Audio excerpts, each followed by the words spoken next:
Yo adoro a mi padre. Aunque ya no esté conmigo, siempre cargo una pequeña parte de él. Él y yo éramos muy unidos y la pasábamos siempre bien. Siempre recuerdo todos los momentos lindos que vivimos, hasta que mi madre un día decidió internarme en el hospital psiquiátrico. Al parecer no le gustaba mi forma de recordarlo y de traerlo conmigo. Pero si solamente llevaba su cabeza en mis manos, no era para tanto. Esto es programa especial del Rincón del Cuervo. ¿Qué tal? Muy buenas lunas, ¿cómo están? Bienvenidos sean. Ya la cagué. ¿Qué tal? Muy buenas lunas, bienvenidos sean a este programa especial que teníamos pendiente y no sé por qué no se había hecho con anterioridad. Pero bueno, hoy traemos programa especial del Día del Padre, al menos aquí en México. Porque bueno, en México se tiene como fecha el tercer domingo de junio. Entonces bueno, cae ahora este 21 de junio. Y traemos ya este programa porque ya lo teníamos pendiente, lo debíamos. Hemos tenido otros programas como el Día del Niño, el de la Madre, Krampus y demás. Pero bueno, no hay fecha que no se cumpla. Y aquí tenemos nuestro programa especial. Este caso nos remonta con Joseph Fritz, es el nombre de nuestra protagonista, y nos posicionamos justamente el 9 de abril de 1935 en la lejana Austria, en la ciudad de Amstetten. Ya estábamos aquí en una época tardía de la Segunda Guerra Mundial, y de hecho las anécdotas o la historia de este chico inicia así. Justamente estas condiciones de la guerra, de la Segunda Guerra Mundial, pues le traen consecuencias a Joseph de manera casi inmediata al nacer. En 1939 su padre es enlistado, o más bien obligado a participar en la guerra, y pierde la vida años después, en 1944, no tiene mayor información. Pero bueno, quien se queda a cargo de Joseph es su madre justamente. Quien se queda al cuidado de Joseph es María Fritz, que su nombre de soltera sería María Nenning. Y bueno, este relato respecto a su infancia es más que nada sobre algo que él dio en una entrevista posterior. No se conocen muchos detalles sobre la infancia de Joseph, pero bueno, el poco relato que se tiene es respecto a una entrevista que tuvo ya de adulto con una psiquiatra, que ya veremos más adelante. Pero bueno, de acuerdo a los relatos de Joseph, decía que su madre abusaba de él de manera física, verbal e incluso sexualmente, pero esta parte no termina de ser totalmente verídica, porque incluso se le llega a preguntar a Joseph en una entrevista posterior si es verdad que su madre abusaba de él sexualmente. Él nunca lo acepta, pero tampoco lo niega. Entonces quedó esa parte ahí un poco al aire. Pero la parte física, la parte verbal, esa es totalmente cierta. Posteriormente en el estudio psiquiátrico que se le hace a Joseph, pues sí se detecta cierto resentimiento hacia su madre.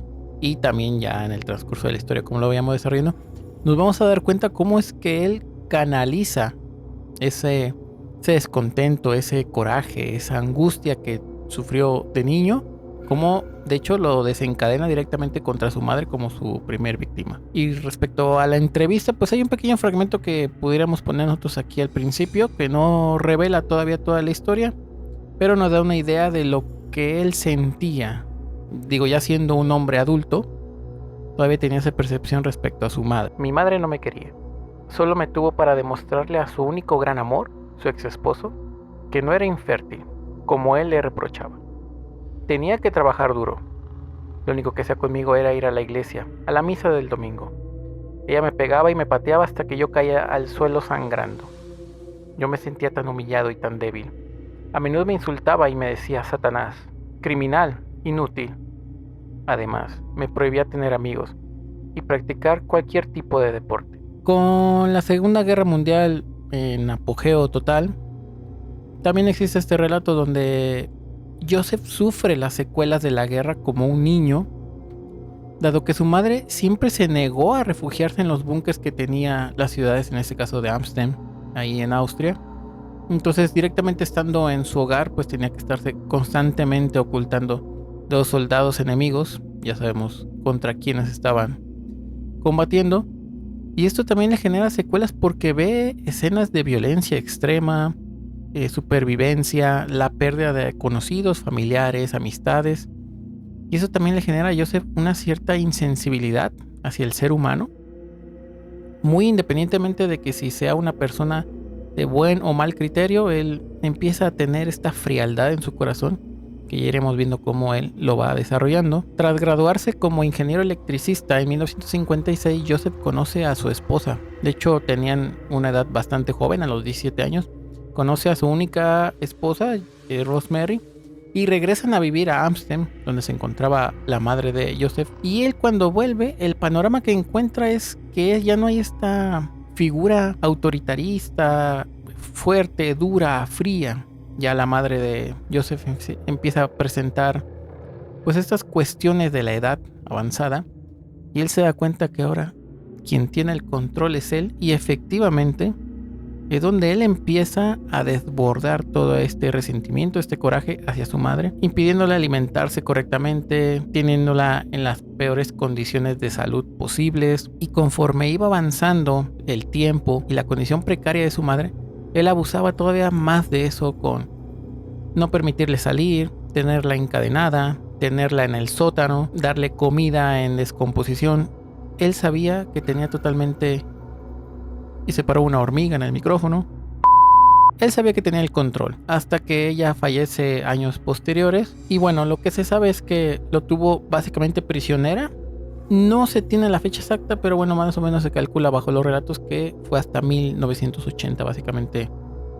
La tuvo encerrada y secuestrada a su madre. Su madre de Joseph no fue la única persona que tuvo que vivir este infierno resultado de las condiciones de la infancia de Joseph, sino que también su esposa Rosemary. Tuvieron varios hijos, entre ellos que existe el relato oficial, que es de Gerald, pues menciona que también su madre sufría maltrato, violencia extrema e incluso condiciones de esclavitud propiamente. Por ahí menciona en los relatos que tenía castigos como hacerla arrodillarse sobre el leño cuando a lo mejor algo a Joseph no le parecía del todo. Y bueno, también esto se reflejaba en sus hijos, pero en menor proporción, digámoslo así. Y era tanto el miedo que creó sobre Rosemary, sobre su esposa, que tenía prohibido trabajar. Entonces, al generar esta dependencia económica de Joseph directamente, pues ella veía complicado que podía salirse de ese infierno.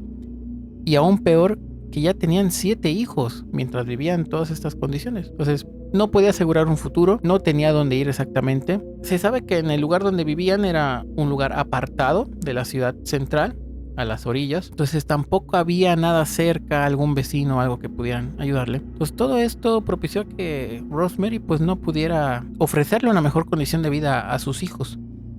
Pero bueno, de estos 7 hijos viene la segunda protagonista de la historia, que es la que vive lo peor de Joseph durante muchísimos años, y ahorita lo vamos a empezar a relatar y a formar. Lo que se va a relatar a continuación es extracto de una entrevista que se tuvo con una psiquiatra que ya mencionamos al inicio de este video, que voy a leer su nombre porque está bastante raro, Adelheid Kanzner, ¿vale?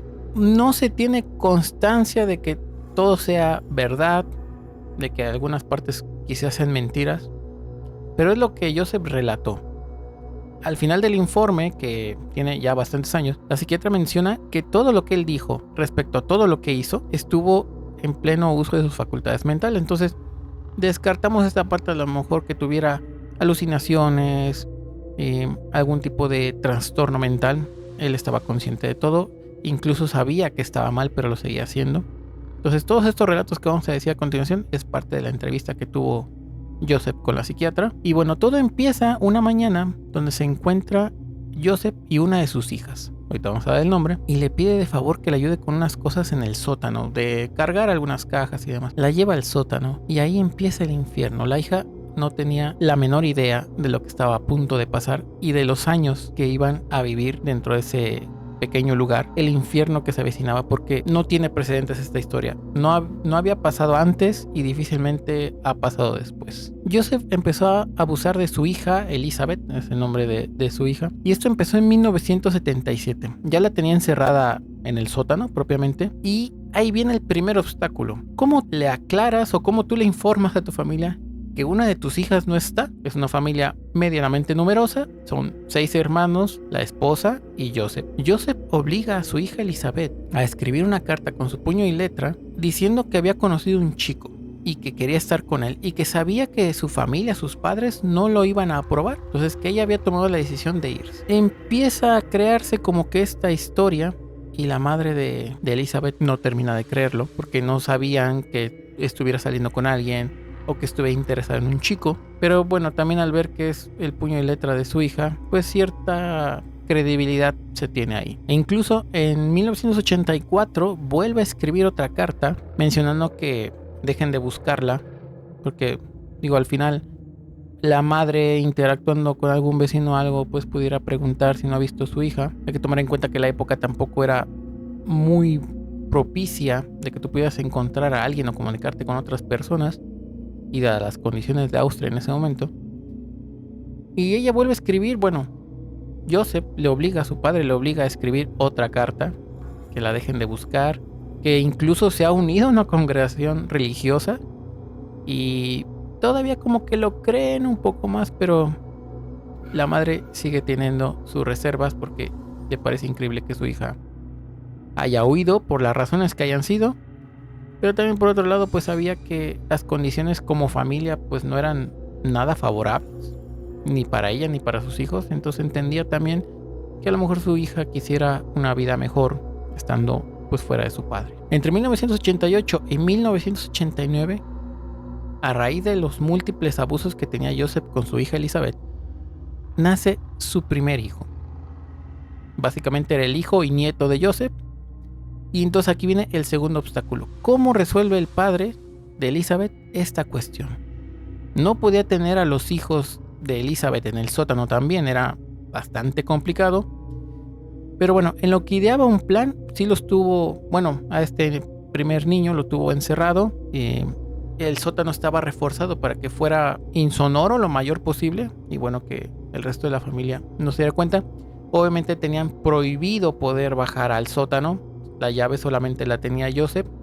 Y mencionaba que tenía elementos de la Segunda Guerra Mundial, cosas que le recordaban a su padre, cuestiones de tipo búnker con armamento y demás. Entonces tenían prohibido bajar al sótano tanto la esposa como los hijos. Luego en 1990 nace un segundo bebé, igual a raíz de los abusos del padre. Ahora es una niña y entonces ya se empiezan a complicar las cosas. Para eso Joseph ya tenía un plan, a puño y letra también de la hija Elizabeth, mencionar que en la congregación religiosa donde estaba no le permitían tener bebés o no le permitían tener hijos, que había sido un error por parte de ella porque se había metido con alguien importante de la congregación y que si podían ayudarle a cuidarlos. Primero lo hacen con el primer niño, que está un poco más grandecito, un año, 2 meses, y luego con la más pequeña que tenía semanas de nacida. Entonces el mismo Joseph dejaba al bebé en una canasta con una nota escrita por la propia hija en la noche, y entonces con el llanto pues ya escuchaban que había algo afuera y lo recogían y los adoptaban como tal, tomando en cuenta que venía de su hija, que eran sus nietos y demás. Los integraban a la familia y así es como Joseph resolvió ese segundo problema. Luego, en 1994 nace una tercera hija que la nombran Mónica y pasa exactamente lo mismo. De hecho, es casi de inmediato que se la arrebata y la obliga también a escribir una carta para que se haga pensar que tuvo otra hija, otro bebé y que no la podía tener. Y bueno, que sus abuelos, en este caso Rosemary y Joseph, pues hicieran cargos. Al final se estaba haciendo cargo de los hijos de su hija, sus nietos, y que también eran sus hijos. Pero bueno, esto no se supo hasta muchos años después. Pero sí que es verdad que Rosemary ya empezaba a sospechar cómo es que tantos hijos de su hija Elizabeth llegaban a la puerta, cómo es que nunca la veían, cómo es que nunca la escuchaban, cómo es que nunca se quedaba. Pero la mentira continuó. Luego, 2 años después, en 1996, otra vez queda embarazada por el abuso sexual por parte de su padre, pero aquí tienen gemelos.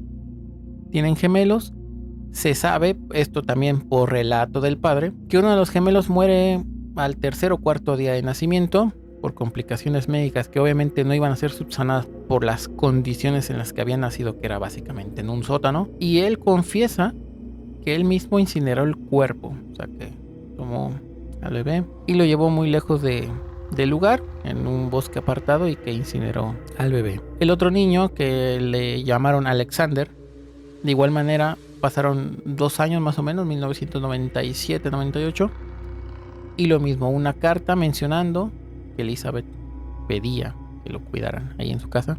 Y luego ya por último, en el 2003, nuevamente obligan a Elizabeth a escribir una nota porque había nacido otro hijo. A este lo nombraron Félix. Y lo mismo, una nota en la puerta. Esto de verdad ya era casi imposible de creer. Pero bueno, Rosemary continuaba creyendo o esperanzado en que algún día iba a volver su hija e iba a explicar todo lo que estaba pasando. Y la historia continúa ya así hasta el 2008, donde una de las hijas de Elizabeth, que la tienen cuidando pues sus padres, enferma de gravedad y se va, y la tienen que llevar al hospital. De hecho lo lleva a Joseph, pero lo que no sabían es que en la chaqueta, en la chamarra de esta pequeñita, Elizabeth había logrado agregar una nota donde pedía auxilio y donde describía de manera muy general dónde estaba ella, más o menos lo que ella recordaba, porque ya habían pasado muchísimos años, toda su vida estuvo ahí prácticamente, y era complicado saber qué es lo que había en el exterior. En el hospital ven la nota y toman acción de inmediato, o sea, sabían que esto era difícil de creer, pero que si había llegado una nota con esa pequeñita, es que algo estaba pasando. Y también era extraño porque cuando registran a la pequeña, la registran con los apellidos de los abuelos, pero la nota mencionaba que la madre era la que escribía esta nota. Entonces no les terminaba de cuadrar el hecho de que los abuelos estuvieran registrados con los nombres y demás, y que la nota dijera algo totalmente diferente. Para no levantar sospechas, el mismo Joseph se presenta en el hospital con Elizabeth el 26 de abril del 2008 para que terminaran de creer que ella era la madre biológica de esta pequeña y él era el padre. Pero ya la policía había leído la nota, ya sabía lo que tenían que hacer, ya más o menos sabía los indicios, y lo detienen justamente en el hospital. Otro equipo de policía se dirige al domicilio de los Fritz y bueno, pues se encuentran con este escenario. Tanto los hijos biológicos de Joseph y Rosemary como a los que cuidaron como si fueran sus hijos también, pero que en realidad eran los nietos. Y es que Joseph tampoco ofrecía una vida ni siquiera básica a todos sus hijos, porque tomen en cuenta que eran 6 hijos de él, bueno, más Elizabeth 7, más sus nietos que eran 5, siempre viviendo en la misma casa que, no lo hemos comentado, pero bueno, la casa era de la madre, de la madre de Joseph, y bueno, era una casa que tenía desde 1956, entonces también ya era bastante vieja. En las primeras confesiones de Joseph, que según el relato fue en el 28 de abril, o sea, 2 días de que fue detenido, pues él, sin mayor temor, ni remordimiento, ni vergüenza, confiesa haber encerrado a su hija durante 24 años. Ahora bien, ¿por qué? Ahora, la parte de la confesión de Joseph viene también que gracias a la profesión o a los estudios que él tenía como ingeniero electricista, sí que es verdad que la tenía en el sótano, o esto es lo que él relata. Ya después las autoridades lo verificaron porque tuvieron que ir bien a la casa porque no entendían cómo es que nadie se dio cuenta si tienes a la gente en el sótano. Y es que resulta que aparte del sótano había una puerta secreta que él diseñó justamente con sus conocimientos de ingeniero y que solo él conocía cómo entrar. O sea, básicamente era como una puerta con clave o un pasadizo con clave. Y entonces era un cuarto oculto que ni siquiera estaba en los planos de la casa, que muy probablemente él construyó o adaptó o extendió por debajo de la casa, pues para que si algún día entraran al sótano no iban a encontrar a nadie. Entonces es un pasadizo que solamente él conocía la clave, entraba y ahí estaba Elizabeth y pues alguno de sus hijos cuando recién había nacido. Y es por eso también que si en algún momento la madre de Elizabeth, Rosemary, bajó al sótano por la condición que fuera, pues no la encontró. Era una habitación insonora, apartada, que nadie conocía más que Joseph. Entonces muy probablemente a lo mejor ella sí bajó, se hizo de la llave en algún momento y no encontró nada. ese podía ser la realidad. En múltiples entrevistas se le cuestiona a Rosemary cómo es que nunca reportó a las autoridades que su hija había desaparecido. Ella siempre sostuvo y mostró las cartas donde Elizabeth decía que se había ido por el amor de un chico, que se había unido a una congregación, las cartas que se tuvieron de los hijos que ella pedía que le cuidaran. Las autoridades no terminaron de creer esta versión, pero bueno, tampoco hubo pruebas como para decir quizá es cómplice, le ayuda a Joseph, no lo hubo. Y aparte pues sí se tenía de testigos a los hijos y a los nietos, pues que la señora sufría violencia, entonces también se cree que por este tema del temor de lo que Joseph pudiera hacerle, pues también no confesó del todo el tema de la desaparición de su hija, o que en realidad no sabía. Pero bueno, eso es un tema que ya nunca se aclaró. Se quedó ahí en el aire, dentro del juicio ya no se volvió a tomar este dato y nada más se consignó totalmente a Joseph Fritz. Y respecto a Elizabeth y a sus hijos, porque se quedó con ellos. En 2008, Austria les da una identidad totalmente nueva. Todo lo que se sabía de ellos queda borrado de los archivos de internet y demás. Sí que se sabe que se mudaron a una ciudad de Austria, pero no se sabe a cuál, porque están de manera permanente resguardados por las autoridades. Y bueno, esto se sabe porque en algún momento Rosemary pues intentó contactarlos de nuevo, porque al final ella también tenía ese sentimiento de que los había cuidado, los había amado, los había atendido, pero ya no era posible por temas de seguridad por los pequeños.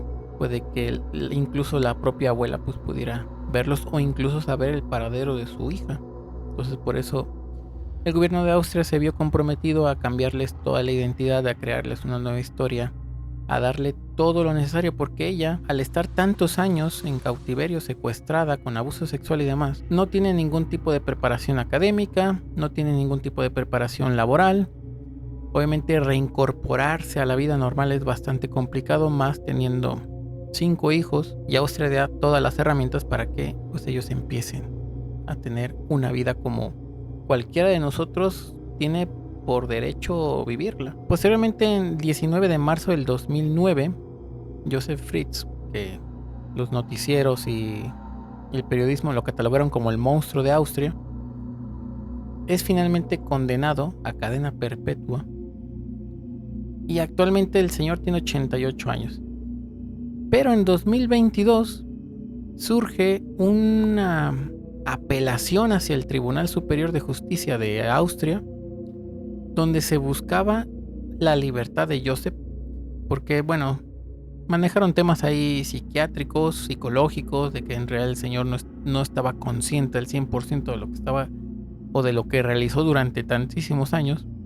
Pero por eso es importante la entrevista que tuvo la psiquiatra que mencionamos al principio, porque ella pudo avalar y constatar que más de una vez Joseph presentó como ese remordimiento, ese de quizá no estaba bien, no sé por qué lo hice. Entonces lo que buscaba la defensa pues era que fuera trasladado a una prisión de estas de menor seguridad, pues, para que terminara de completar su condena ahí, pero con la opción de que pudieran buscar una condición de libertad, obviamente con sus debidas restricciones. No fue así. Fue muy contundente lo que mencionó la psiquiatra en la entrevista que tuvo con Joseph. Fueron varias entrevistas y bueno, el tribunal al final decidió que sí iba a ser trasladado a otra cárcel, pero que su condición de cadena perpetua seguía vigente, porque pues eran cargos de abuso sexual, violencia, también contra la madre Rosemary, contra sus propios hijos y bueno, un sinfín de cargos que se le fueron imputando pues a través. De acuerdo a declaraciones finales de la psicóloga que menciona o que construyó medianamente el perfil de Joseph, porque tampoco se termina mucho de entender la naturaleza de este hombre, pues ella menciona que las condiciones de la guerra, el abandono de su padre, que también los primeros años de Joseph sufría violencia por parte de su padre porque tenía un problema de alcoholismo bastante fuerte, y luego los abandona, entre comillas, porque es mandado a llamar a la guerra, y luego pudiendo más o menos avalar la cuestión de que Joseph sí fue abusado sexualmente por su madre, porque sería una forma de reflejar y de reprimir ese sentimiento y reflejarlo directamente contra su hija, porque básicamente hizo lo mismo, abusó de ella, violencia sexual, violencia verbal, física, de todo tipo, con su esposa, con sus hijos, con sus nietos, pero Joseph esto nunca lo aceptó, o sea, nunca dijo que fuera cierto que su madre había abusado sexualmente de él. De ser así, pues sería una forma de, digamos, amparar el por qué su comportamiento con Elizabeth. La psicóloga mencionaba que era la forma en de que él intentaba recuperar ese control que perdió durante su infancia y que primero lo intentó con su madre, justamente. Por eso es que él también tiene un tema con su madre de violencia, esclavismo, malas conductas, violencia física y demás, pero no termina de quedar satisfecho, digamos, su venganza. No se sabe el por qué en particular con ella, digo, tomando en cuenta que tenía otros 6 hermanos. La psicóloga menciona también el por qué elige a Elizabeth y no a uno de sus otros hijos. Es que de todos era la que más resistencia presentaba de relacionarse con él. Ya era mayor respecto a los otros hermanos y ella siempre estaba en contra de la violencia que ejercía Joseph sobre su madre.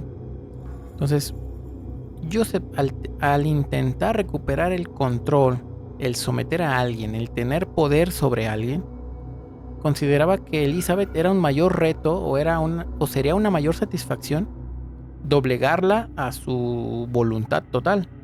Entonces, la psicóloga construye un perfil de que Elizabeth era el ejemplo perfecto de lo que Joseph quería materializar en temas de control, en temas de humillación, en temas de violencia. El querer controlar a alguien que estaba opuesto a ti. No le daba la misma satisfacción que someter a su esposa o que a sus otros hijos, porque en el caso de Elizabeth pues era la que se resistía, era la que tenía las discusiones, era con quien existía esta barrera de la violencia con el resto de los integrantes de la familia. Espero que lo hayan disfrutado, que tengan excelente noche y nos vemos pronto.